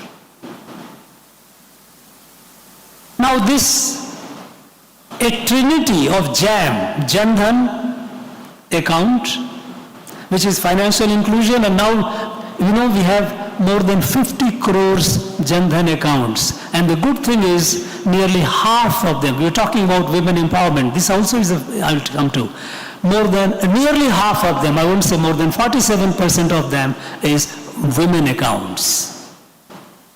So, account holding, mobile and Aadhaar. These three linked. We had food. Food were there in our silos thanks to our agricultural scientists and farmers. We had food, and countries which have faced famine and they have faced a starvation, not necessarily because they didn't have food, they had a problem of food distribution. So what India did? India began, targeted, knowing, yes, we know who all are, delivering food. And we started to about 80 crore people started getting, and they continue getting. So the food problem, as far as the basic need is concerned, it is met. There was hardly any case of any pilferage, because the system became by and large transparent and foolproof. While providing the food, other necessities, like health. Health is also a need. So when Ayushman Bharat was launched, it was launched before, with assurance that every family will have, eligible family will have a coverage of up to 5 lakhs rupees treatment. The family didn't have to worry much about where to go and get the money. There were other measures for the health. We had the vaccines. Initially, there were many people who were skeptical, many people and countries. But now it is proved that ours is among the best vaccines in the world. We delivered the vaccine. When we discovered the vaccine, when we invented the vaccines, the question was to vaccinate the people. Over 1 billion people to be vaccinated. And then, while on the one hand we have started producing vaccine, on the other hand our people, our scientists, they also came up with an app, COVID app. COVID app uploaded on mobile, everyone has mobile. Everyone vaccinated immediately through the COVID. Within seconds the person gets the vaccinated certificate. It helps the person's movement, boarding the flight, boarding the train, moving out, I am vaccinated, I don't have to face the problem.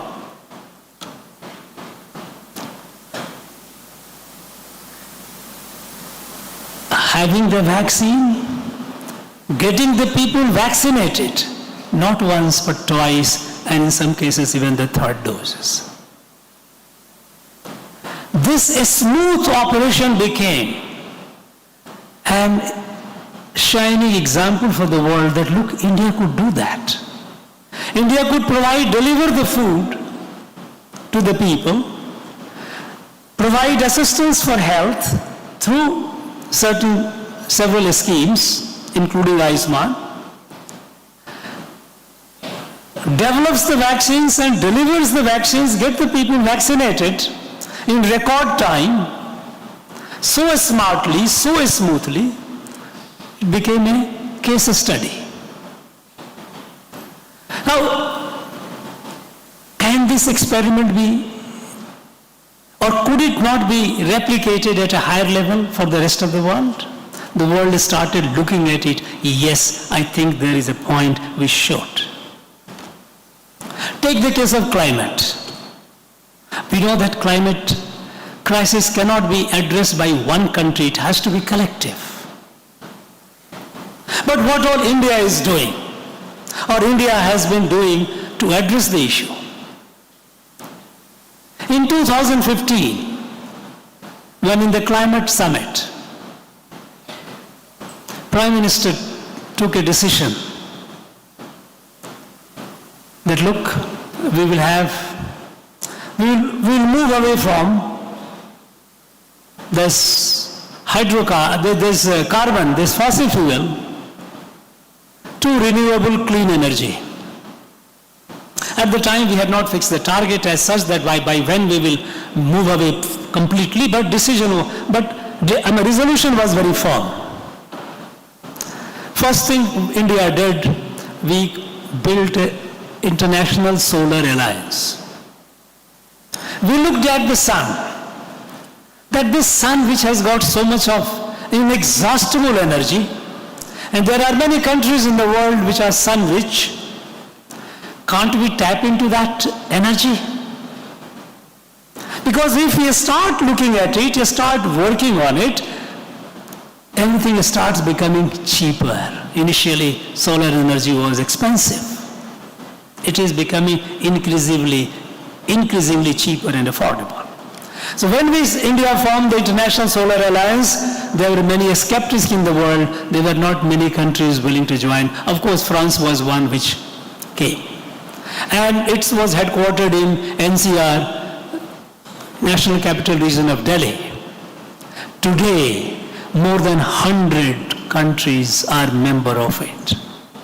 And our own capacity of solar has gone up more than 20-fold. We are generating almost nearly 70 gigawatts of solar energy today. We were doing just about 10 years back, we were just about less than 3 gigawatt. Not only that, we started moving to other clean energy, renewable energy. So while energy transition, and we have decided by 2030, half of our energy needs will be from clean energy. And of course the target is by 2070, we will have zero carbon emission. As such, India, which accounts for 17% of the world population, our share to carbon emission is less than 5%.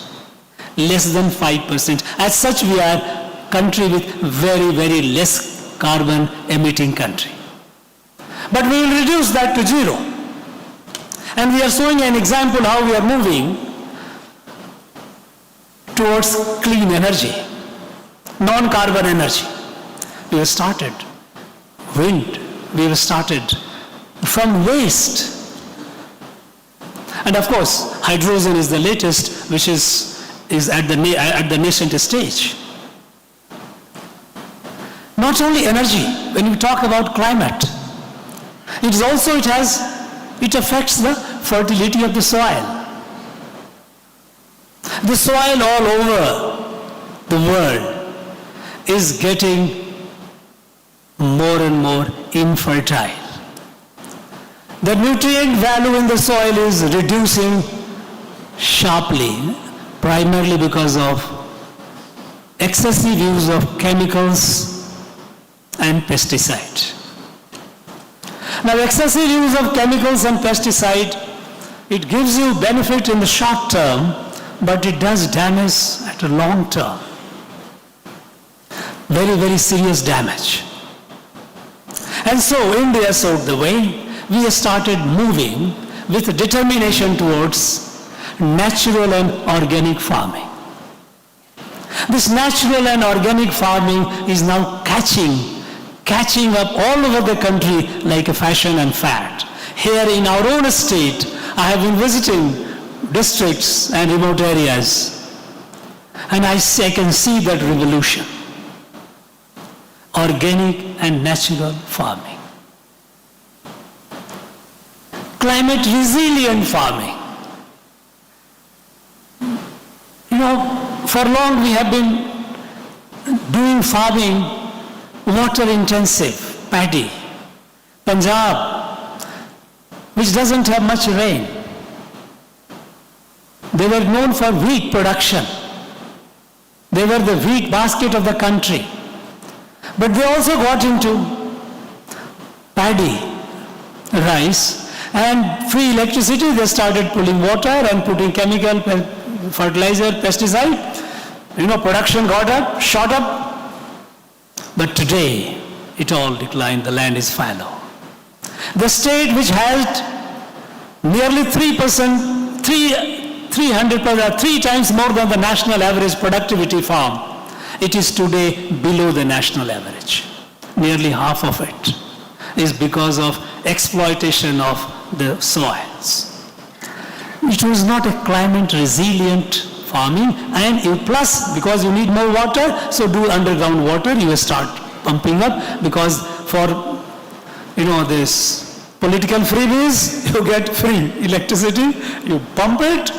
But after all, today or tomorrow, if you do it yourself, a few years later you face it. And this is what happened in just about less than 3 decades. It didn't take long. Less than 3 decades. Table went down, soil became infertile. So when we talk climate resilient, means the climate, the area where we have less water, why don't we go for producing those grains which need less water? And that is when millet came. Millet. India gave the push. And we are the largest millet producing country in the world, and that's what I believe, I'm told. And we have started encouraging the world. And the international, the UN also realized it, they also adopted it as a year of the millet. And here in our own state, I find it is catching up. People, our farmers, our organic, natural farmers are taking in a very big way. I have visited some farms in South Tamil Nadu, which is less water. I visited a farm in Ramnathpuram. There are other farms also, but just one farm I am quoting. I found it's a water-starved area, but I find young people, young couple, both of them are IITians. They did IIT from IIT Madras. They were working in some software companies, getting good salary, good money. They abandoned that, they came, they picked up a piece of land, they developed it. They put a dairy to manure the field, take the dairy product and started millet cultivation. In 10 years, they have more than 50 employees working with them. They are happy. I find there are many cases of climate resilient farming. Now these are all the ways which India is showing to the world. In disaster resilience, now we have proved to the world that look, we have the capacity. Earlier we used to look up to Japan because Japan is highly earthquake prone. And we also learned from them. They are very advanced. We learned from them. But disaster response is not just relief or rescue. It is also rehabilitation.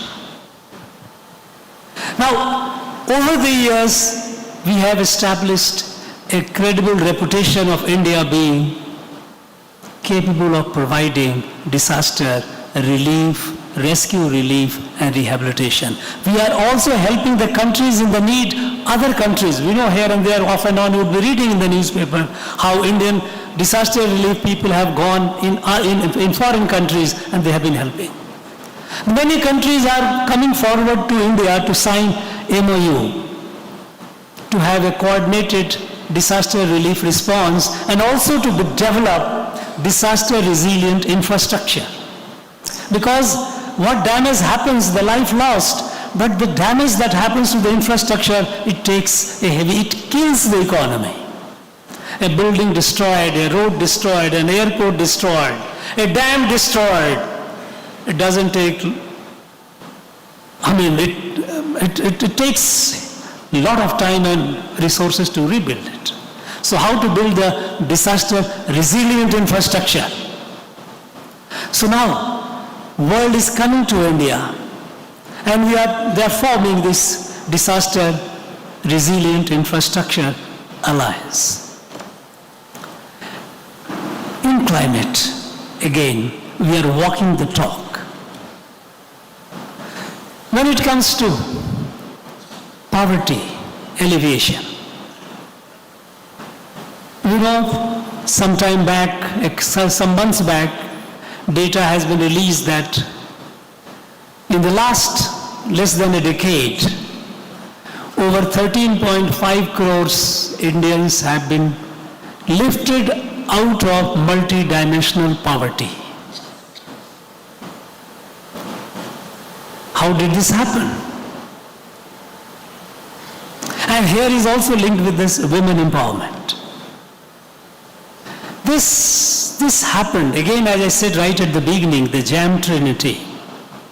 When we started believing in the power of the common man, power of our folks in the villages, our young men and women, all that is needed is to give them the confidence that you can do it and give them the assistance that they need. Among the various schemes, Mudra loan started. We started Mudra loan. Almost collateral free. 50,000 to 10 lakhs. You start something. A business does not necessarily mean a large infrastructure or a large setup. A business can be even someone in the remote starts selling snacks and tea. That also is a business. It is these micro revolutions that revolutionizes and lifts the country up. Today, over 40 crores people have taken Mudra loan. Over 40 crore. Average loan is about 75,000 rupees. Many people of the erstwhile, the old thinking would say, 50,000, 75,000 what? But this 75,000, 50,000 is bringing about the revolution. 23 lakhs crore money has been dispersed in Mudra loan. 40 crore people taken 23 lakhs crore. They are all doing it wherever they are, in their colonies, in the streets, in their homes. Small. And all this are working towards removing poverty. For long the world has had, even today they have a GDP centric. When we say G20, 85% of the global GDP is with this. What does it mean? A country with a higher, US, United States of America, is the country with the highest GDP. But you also know that there are large number of people who are homeless. They have no place to stay. They have no access to health care. They are living in utter destitution. This GDP-centric, GDP means a country, how much wealth the country has, but whether this wealth there is some amount of equitability, that yes, we don't have dire inequality. You have people, everyone must have access to the basic ingredients of a healthy citizenship, a healthy life. So the shift from the GDP to the human-centric development, leading to all these schemes where a person, even an illiterate woman in the village, chooses to set up a tea shop, has got access and gets the money because has the money. As far as the women empowerment is concerned, right at the beginning, for long, if you look at the 2011 census in our country, we have more men than women. Demography. Inequality in demography. It's not that women were not born, but we all know that women become victims, they don't survive. In some parts of the country, there used to be female feticide. The girl children used to be killed in the womb itself. And even when the child is born, a girl child, neglected. If the girl child falls sick, there is a discrimination, the son and the daughter. Women used to die during pregnancy. So, but the schemes, several schemes including, and today when I'm talking about the demography, though the latest census has not been done fully and results not yet, but the survey, credible survey shows that we have bridged the demographic gap, and there are indications that perhaps there are more number of women today than men. As and when the data will come, we'll get to know very definitively, but there are indications. But when Beti Bachao, Beti Padhao, when that Save the Daughters, Educate the Daughters program started, it was not a slogan. A lot of supplementary, enabling environment had to be created. When you say that Beti Bachao, the mother has to be, while she is pregnant, there has to be adequate nutrition, there has to be adequate health care. So when the Poshan Abhiyan started, and when the tracking is started of every pregnant woman, mother, and guiding them, why yes, this is the time, this is the regular checkup and supporting nutritional support. And post-delivery, the care. When you talk about Beti Padhao, is everybody likes, okay, my daughter should be educated. But if there is no toilet in the school, how can my daughter go? This we didn't think of. We were insensitive. We didn't create enabling environment, we kept talking about women empowerment. But when the toilet campaign began, every home to have a toilet, and we got it. The country in 2016, we had a dubious distinction of more than 60% of Indians who are going for open defecation. Today we are open defecation free. It may be a different matter that somebody out of habit could be going somewhere in rural areas, I do not know. As I was told, we just saw in the presentation that though the cooking gas is given in every house, 47% are still, I think, using firewood or something. Yes, there may be other issues. The beginning has been made. So when you create the enabling environment, when you ensure that the lady of the house doesn't have to go out to collect the firewood, doesn't have to go to fetch water, so the access of cooking gas, access to potable water is made available, the revolution will happen. Today we have over 10 crores households have got the cooking gas. Potable water, drinking water to houses, we are now nearing saturation. Homelessness. Here also there is a women empowerment, because 30 million houses which have been built, over 30 million houses, more than 3 crores, homeless people got the house. In the ownership, in all the Pradhan Mantri Awas Yojana, when they get the house, ownership is with the women of the house. Men also are put, but women has to be there. So the woman becomes the co-owner of the house. Women is not just a tenant or somebody living in the house. A sense of empowerment. Various areas which were closed to the women, they are now opened, including our defense forces. In our military, the women were only for health, nursing, medical. Today, our daughters are flying fighter jets. All the doors are open to women. So you create the enabling environment, even for the entrepreneurship, a special provision for the women entrepreneur, a special financial assistance for the women entrepreneur. And as I said, through the Jan Dhan account, we have ensured financial inclusion. Financial inclusion. The women are empowered today much more than they were before.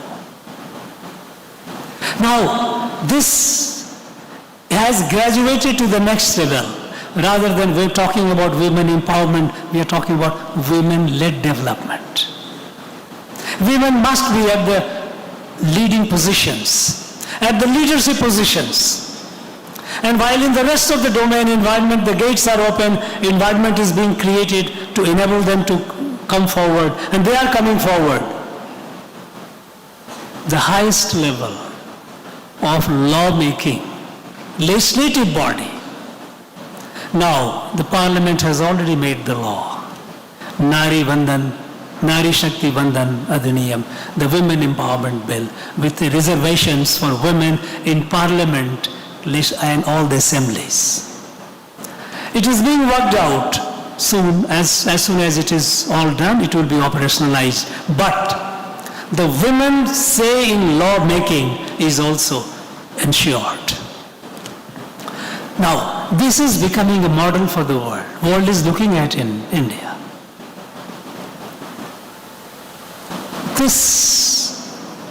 When India talks about an inclusive growth, inclusive development, when we talk about Vasudhaiva Kutumbakam, what we call it here, Yadu Mure, Yavarum Kelir, because we are a family. This is not reflected in the present world order. Present world order is based on wealth and military power. It was set up, it was created after the Second World War by the powerful countries, by the victor countries. But they have created all the problems. We didn't talk about climate 60, 70 years ago, nobody talked about climate. Today it is a very issue. About the conflict, it was created to resolve the conflict, to say there will be peaceful world. It has not created a peaceful world. The war is happening all over. Some visible wars, some invisible wars. Somewhere it cools down, some other place it erupts. And it affects the entire globe. And who is the worst affected? The poor countries. Because the world order is not inclusive. Imagine, even in G20, the whole large African continent except South Africa, they have been at the margin of world consciousness. Those who think that they are the one who are the guardians of the world, they never thought about it. It took India to ensure that African Union becomes a member of the G20, this body. Inclusive world for the good of all. This approach, this vision of India to create a safer world, treating the whole world as a family, as we said, one earth, one family, one future. This approach the world has to adopt. And my young friends, all of you have a special responsibility. G20 presidency will be ending in hardly about a week or 10 days on the 30th of November. But this movement has to go on. India has shown the world how to create a better world, how to create a safer world. We are working. We are not that we have achieved perfection, but we have made a solid beginning and we are seeing the result. We are seeing the result in every aspect. Even when this COVID hit the economy and the world economies, especially the advanced economies, went into recession-like situation, India has been growing, and today we all know that India is the fastest growing large economy. Why? It is because of the structural reforms that we did. Today, our financial sector is robust. Our banks don't have huge burden of non-performing assets. They are in a position to give credit easily to the people, those who are willing to come forward. Today, our every sector, be it health, be it education, be it infrastructure, every sector, there have been fundamental reforms, structural reforms, bold reforms. And it is these bold reforms which are bringing the result. It is these unsung heroes in the remote areas, their creativity, their work. It is this creativity of our young men and women like you that India, in 10 years back, when we didn't have even 500 startup, we have today more than 125,000 startup. This is being done by people like you. This revolution in individual enterprise, collectively to shape the destiny of the nation and the destiny of the world. Now, when we have this vision, when we have given this vision to the world, that world is a family, we must not think in terms of rivalry and competition, unhealthy competition, either me or not. We have to grow and develop together. If this message has to effectively go to the world, we have to make ourselves stronger. We have to make ourselves more capable. We have to make this country a developed country, a fully developed country, a self-reliant country. And we have set a target now. We have set a target that by 2047, when the country would be celebrating centenary of its independence, India must be a fully developed country, a self-reliant country, a country to which the world will look at as a friend, as a guide, as a helping hand in distress. because in Indian DNA there is no imperialism. In Indian DNA there is nothing like, no Darwinism that okay, I prosper, you perish. In Indian DNA, seva. And that we have demonstrated time and again, even in the COVID. When we had not yet vaccinated our own people fully, we have started sharing the vaccine with the rest of the world. When the developed countries developed the vaccines, they raised the price of vaccines. They started hoarding vaccines. And we know that there were countries, there were vaccine scarcity. Even those who were willing to pay, they didn't have the vaccine available because those countries had hoarded many times more than their requirement. But it was India which shared the vaccine with over 150 countries in the world, of which 100 countries it was given free. Because this is India. This is in our DNA.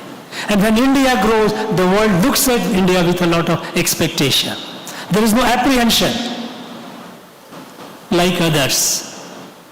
So, it is your responsibility to carry the spirit of G20. The spirit of G20 is to make this country a fully developed, self-reliant and in a sustainable way.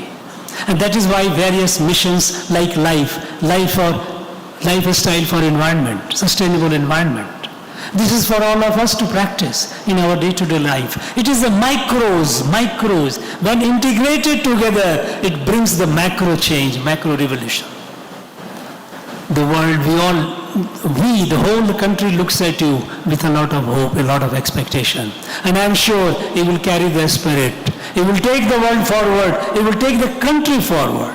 Because when you move forward, and that you will do with your own personal growth, because you grow, your family grows, society grows, the nation grows. The growth of nation is not a magic somewhere, it is in growth of each one of you. So grow fully. That should be the spirit of all of you. I can do, that should be the spirit. No challenge is insurmountable. And I will do it. Once again, I would like to thank the Vice Chancellor for organizing it and this opportunity to be with you this evening. Thank you very much. Jai Bharat.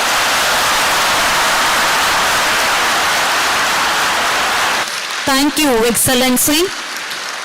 As we arrive to an end, we invite Nodal Officer G20 Program, Periyar University, Dr. K. Jayaraman to propose vote of thanks. Good evening to all. His Excellency, the Governor of Tamil Nadu and the Chancellor of Periyar University, Honorable Vice Chancellor, Registrar, COE, Deputy Secretary, Syndicate members, Principals, revered resource persons, heads of the department, faculty members, research scholars and students. It is an honor to be the part of this wonderful event. We enjoyed the every moment, every drop of the nectar of knowledge splashed at this event.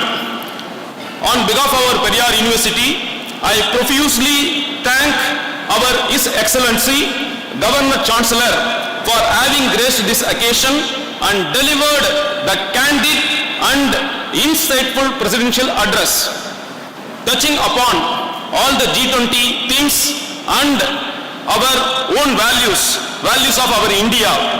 We learned a lot from you, sir. Definitely, our students will change the world and shape the world in a positive manner, sir.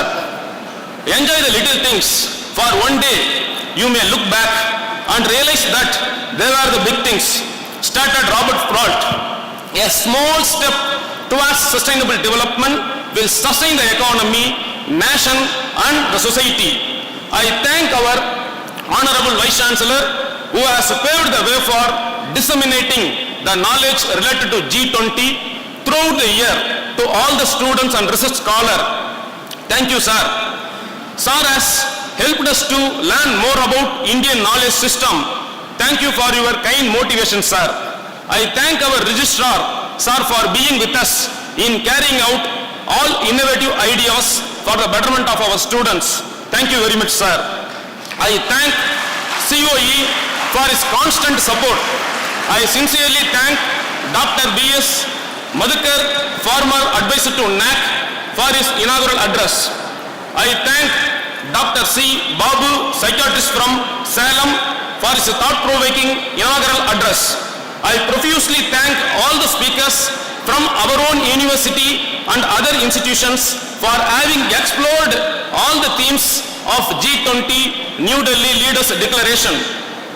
Surely, this has opened new vistas for the development of our nation, G20 countries and the entire world. I thank Dr. Ashok, Dr. Rangalakshmi, Dr. Tangavel, Dr. Maragadam, Dr. Mageshwari, Dr. Sanmugavadivu, Dr. A. Ilangovan, Dr. P. Nasini, Dr. K. Krishnakumar, Dr. G. Yoganandan, Dr. R. Ramesh, Ms. Swati for delivering the perspective analysis of the G20 Leaders Declaration. And I thank all our heads of the departments, deans, faculty members for their untiring help for conducting the program successfully. I thank the non-teaching staff, support staff, media persons and Young India, the students and security and police personnel. Thank you is the best prayer that anyone could say, says Alice Walker. Selvathul Selvam, Sevich Selvam, Atselvam, Selvathul Ellam Thalai. We have enjoyed the wealth of listening.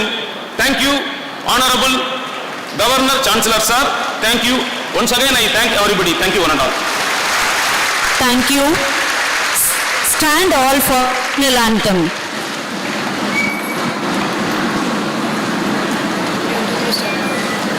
जनगण मन नायक जय हे बारक भाग्य विधाता पंजाब सिंध गुजरात मराठा द्राविड उत्कल बंगा विंध्य हिमाचल यमुना गंगा उच्चल जलति तरंगा दव शुभ